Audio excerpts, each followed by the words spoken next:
Maliens, mes chers compatriotes, hôtes du Mali, en ce jour de mémoire et de devoir, je rends grâce à Allah, le Tout-Puissant, de nous offrir la chance, pour la 65e fois, de célébrer la marche souveraine de notre nation. Nous nous inscrivons fièrement dans la dynamique des pères fondateurs du Mali et leur rendons un vibrant hommage en ce jour anniversaire.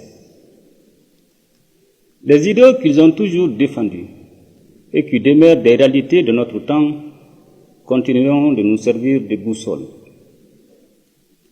Au président Modibo Keïta et à ses compagnons de lutte, la nation malienne exprime sa reconnaissance pour l'éveil des consciences. Mes chers compatriotes, en plaçant les forces armées et de sécurité au cœur de l'action gouvernementale, notre ambition commune est de disposer d'une armée autonome, capable d'assurer la défense souveraine du territoire national, de protéger les intérêts fondamentaux du Mali, de contribuer à la sécurité et à la stabilité régionale et internationale. Les récentes attaques lâches des groupes armés terroristes contre les civils innocents traduisent largement leur désarroi face à l'intensification de la pression des forces armées et de sécurité sur le terrain. J'invite les populations à ne pas céder à la désinformation de ces groupes sans foi ni loi.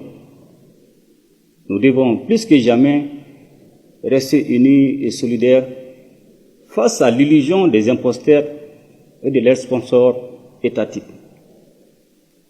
C'est uni dans l'action que nous réaliserons notre souveraineté.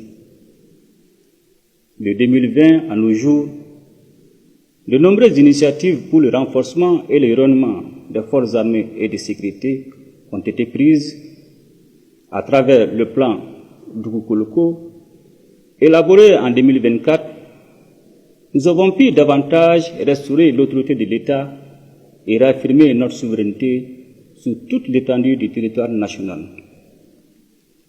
Dans le cadre de la mise en commun des efforts opérationnels face au terrorisme, l'opération Ansignigon a permis d'accentuer la coordination opérationnelle et sécuritaire avec les pays frères de l'AIS. Pour soutenir le processus de renforcement des forces armées et de sécurité, nous continuons d'accentuer l'acquisition d'équipements, la réalisation d'infrastructures indispensables, la consolidation des effectifs à travers des recrutements cycliques et la formation continue du personnel. L'adaptation et la mise à jour de notre doctrine militaire nous permettent à la fois de faire face aux menaces émergentes et constitue également un gage d'interopérabilité avec les armées de la Confédération de l'Alliance des États du Sahel. Dans le même temps, la diversification de nos partenariats constitue une initiative salutaire. Mes chers compatriotes, au moment où nous célébrons le 65e anniversaire de l'accession de notre pays à la souveraineté internationale, je tiens à saluer les efforts constants de notre outil diplomatique pour faire respecter par un nombre croissant de partenaires les principes constitutionnels qui guident l'action publique et la politique extérieure du Mali. Nous inscrivons notre action dans le cadre de la préservation du bon voisinage tout en exigeant en retour le respect de notre souveraineté. Par ce positionnement, nous prenons en notre compte les ruptures géopolitiques qui caractérisent le monde actuel. Mes chers compatriotes, depuis 2020, notre économie fait preuve d'une grande capacité d'adaptation et de résilience malgré les contraintes sécuritaires et géopolitiques. À ce titre, le Mali a poursuivi ses efforts dans le sens d'une gestion efficiente des finances publiques et de la préservation d'une trajectoire de croissance positive de l'ordre de 6% en 2025, contre un déficit budgétaire de moins de 2,7% attendu. Avec la mise en place de la plateforme Trésor Pays à la faveur de la digitalisation, les recettes publiques issues des services digitalisés ont connu une augmentation significative. Mes chers compatriotes, je ne saurais passer sous silence la question énergétique qui a longtemps alimenté les débats publics. Grâce à la participation patriotique du peuple malien au fonds de soutien aux infrastructures de base, la fourniture d'électricité s'est améliorée. Les centrales solaires de Safo, Sanankoroba et Tchakadougou avancent de manière satisfaisante et la création de l'Agence nationale des énergies renouvelables constitue une réforme majeure pour relever le défi du mix énergétique. Mes chers compatriotes, l'exploitation des ressources minérales de notre pays a connu une profonde mutation ces dernières années. En effet, le nouveau code minier, avec toutes les innovations qu'il apporte dans la gestion des ressources minérales, a commencé à produire ses effets à la suite du basculement des sociétés minières existantes et l'entrée progressive dans son champ d'application de toutes les autres sociétés à l'occasion du renouvellement éventuel de leurs titres. L'une des avancées majeures réside dans le lancement des travaux de la future raffinerie d'or du Mali en partenariat avec la Russie.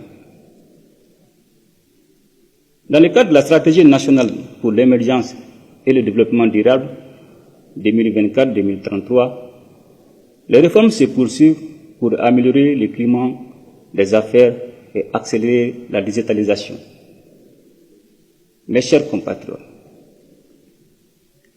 dans le cadre de la modernisation de notre administration, je me réjouis de constater les efforts importants engagés pour la mise en place du système intégré de gestion des ressources humaines de la fonction publique de l'État et des collectivités territoriales. Mes chers compatriotes, ce 65e anniversaire de notre indépendance coïncide comme par un signe des temps avec l'adoption de la Charte pour la paix et la réconciliation nationale, un document de référence qui fixe désormais le cap pour la résolution durable des conflits dans notre pays. Elle vise par le dialogue à consolider l'indépendance et la souveraineté nationale, à stabiliser les pays, à favoriser le retour de la paix et à créer les conditions indispensables pour la relance économique et la bonne gouvernance. C'est le lieu de saluer les efforts inlassables des femmes et des hommes qui œuvrent au quotidien pour la pacification de notre pays. Aussi, la détermination du gouvernement a permis des réalisations majeures dans le cadre de la consolidation de la paix et de la cohésion sociale, sans lesquelles tout processus de développement serait voué à l'échec. Mes chers compatriotes, notre justice a connu de profonds changements ces dernières années, favorisant un accès facile des citoyens à la justice, ainsi qu'une meilleure administration de celle-ci pour répondre aux attentes pressantes des populations. S'agissant des réformes courageuses engagées, je salue les innovations majeures qui ont permis d'améliorer les conditions de poursuite des infractions liées à la corruption et à la délinquance économique et financière.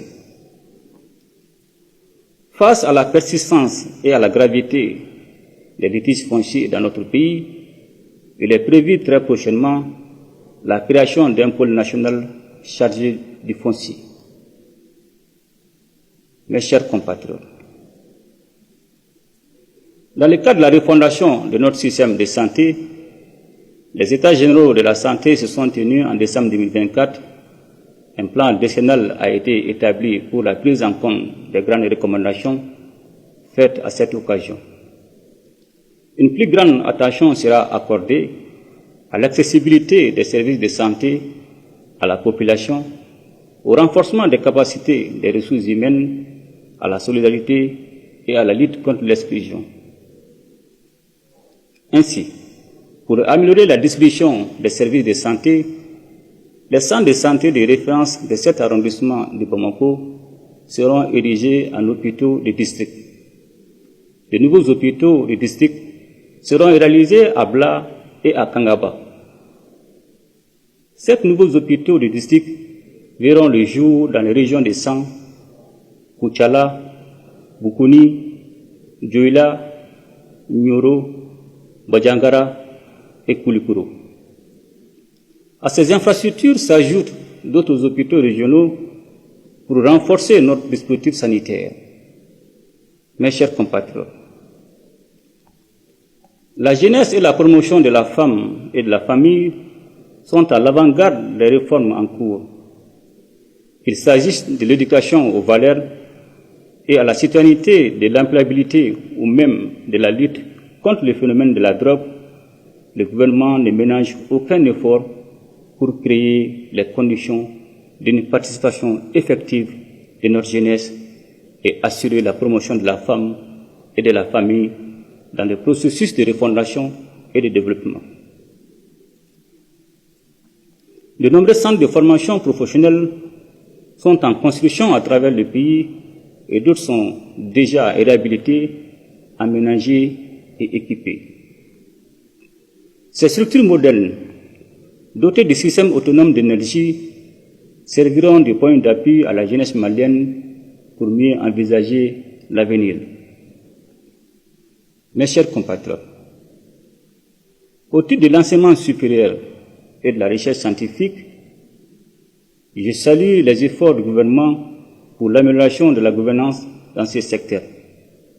Orientés vers le rétablissement de la normalité calendaire des universités, la pacification de l'espace universitaire, autrefois émaillé par des incidents, est une tendance à préserver. La création des universités dans les régions constitue un projet ambitieux pour continuer à développer les services publics de l'enseignement supérieur afin de répondre aux défis actuels et futurs de notre nation. D'autres universités comme celle de Bajangara, Kayi, Gao et Tombouctou sont en cours d'opérationnalisation.